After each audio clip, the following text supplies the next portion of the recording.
Le nouveau président du CRIF, Richard Prasquier, se trouvait en visite privée en Israël, au cœur des actualités françaises et israéliennes. Prasquier a évoqué plusieurs sujets brûlants. Nous l'avons rencontré non loin de la plage de Tel Aviv, où il s'est entretenu avec Noam Shalit. Je crois que d'abord notre devoir c'est de les soutenir de notre présence, comme cela se fait beaucoup en France. L'organisation Siona était très active dans le soutien aux 3 soldats prisonniers. Il faut lui en rendre hommage.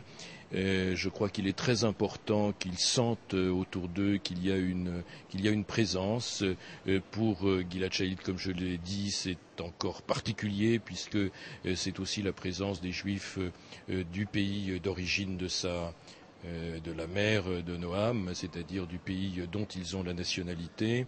Et je crois que nous devons également agir auprès de nos autorités et nos autorités politiques qui connaissent l'affaire.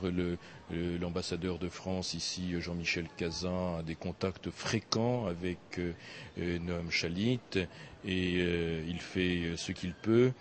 Je crois que nous devons maintenir la pression. C'est quelque chose d'inadmissible que d'enlever un homme et que de ne pas faire savoir quoi que ce soit à sa famille sur son sort.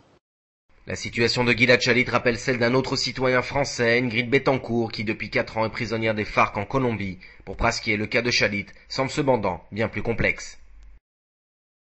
Pour Gilad Shalit, la situation était différente, mais c'est effectivement dramatique que de penser que Ingrid Betancourt, qui a vraiment le soutien avéré du gouvernement français depuis de nombreuses années, n'a pas été libérée. Et pour Gilad Shalit, il y a certainement des moyens d'action indirects. Bien sûr, c'est le Hamas qui le détient, il faut le rappeler.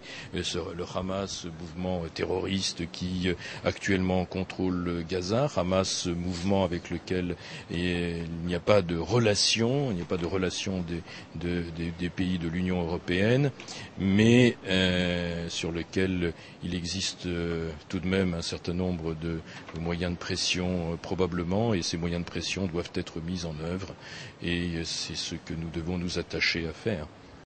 Président du Conseil représentatif des institutions juives de France, Prasquier se trouve à cheval entre la France et Israël. Mais de quel côté penche son cœur ? Écoutez, le cœur, c'est un sujet que je connais un peu parce que c'est mon métier. Mon cœur, il est partagé entre la France et Israël.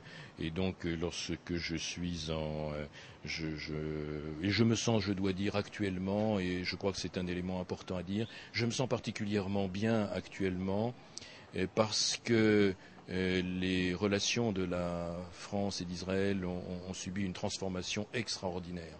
Et c'est une satisfaction immense que de devenir président du CRIF à ce moment-là. Or, la récente invitation lancée par le ministre français des Affaires étrangères en direction du Hezbollah à participer à une conférence à Paris sur le Liban gêne particulièrement les autorités israéliennes, mais également les Juifs de France. Écoutez, en ce qui concerne cette invitation, nous avons fait part directement au ministère des Affaires étrangères de notre stupéfaction que de voir le Hezbollah invité à Paris. Le Hezbollah est pour nous et pour beaucoup de personnes dans le monde et pour beaucoup de pays dans le monde un mouvement terroriste.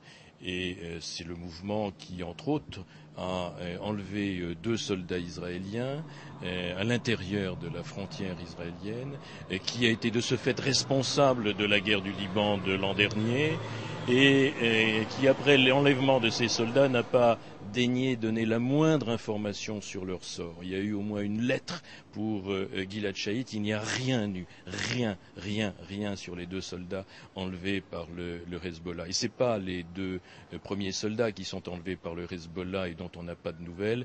Vous le savez mieux que moi, il y a divers soldats qui ont été enlevés depuis la guerre du Liban de 1982 et pour lesquels on n'a pas non plus de nouvelles. Les familles ne savent toujours pas s'ils sont vivants ou morts 25 ans plus tard. C'est quelque chose d'absolument scandaleux et l'inaction dans ce domaine est également scandaleuse.